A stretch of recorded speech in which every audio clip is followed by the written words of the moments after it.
How do you control your time and your enterprise? Do you have enough time to do all the important things, or are you overwhelmed? We will show you here a method of actually optimizing your time to get the best opportunity for your company.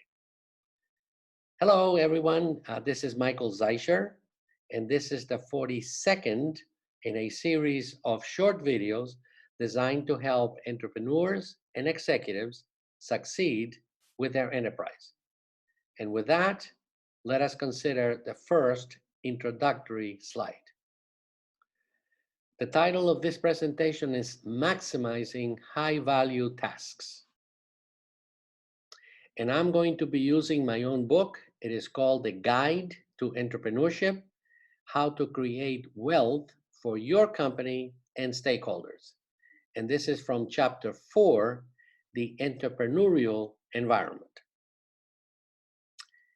We are going to be presenting to you 3 rules to control your time environment. Control number 1 is to analyze your priorities and make sure that you know which ones have high value, intermediate value, and lowest value. Number 2, whatever those activities are, what kind of an impact is it going to have in your organization?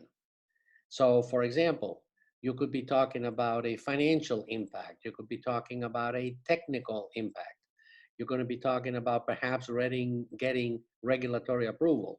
So the impact is going to make a major decision as to whether or not you concentrate on that particular priority or not.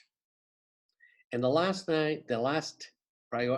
one of the rules is how productive is that priority going to be for you and for your organization.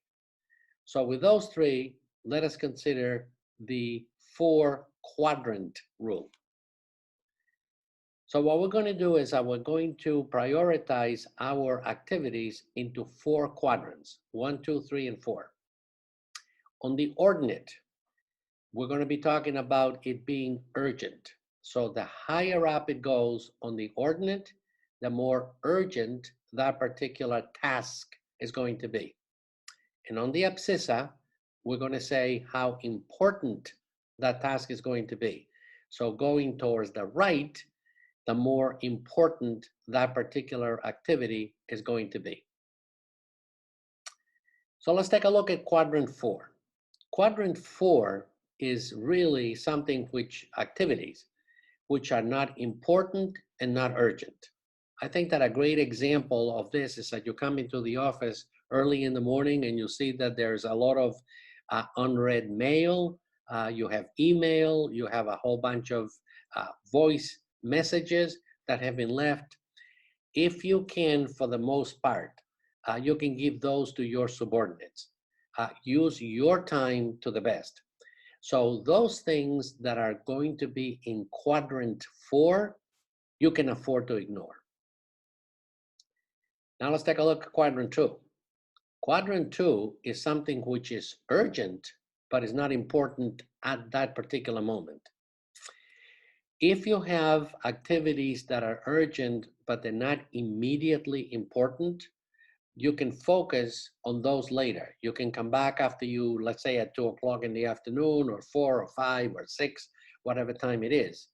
So quadrant 2 is something that you can focus later on after you have done the real important things. Let's consider quadrant 4. If quadrant 4 is not important and not urgent, quadrant 3 is not urgent, but it is important.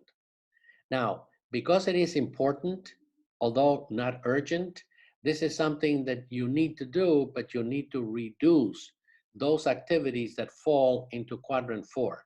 And that really is the big difference between quadrant 4 and quadrant 3. And now let us go to the real important one, which is quadrant 1. Quadrant 1 are those activities that are important and urgent. These are tasks that will produce the highest value for your company. To use Pareto's law, if you were to take the highest value, 20% of the highest value activities that you do will give you 80% of your benefits. That's Pareto's law.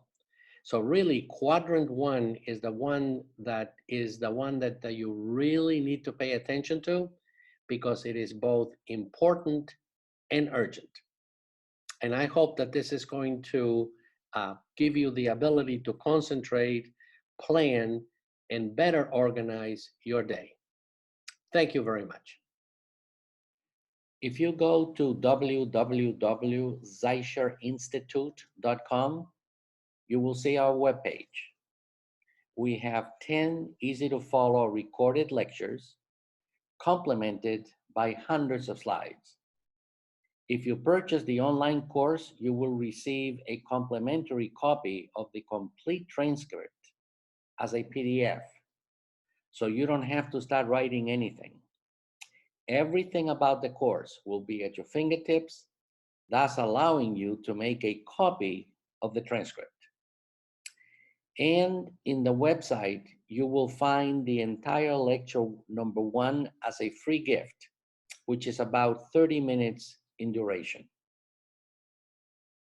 So please do that, and I wish you the best of luck as an entrepreneur.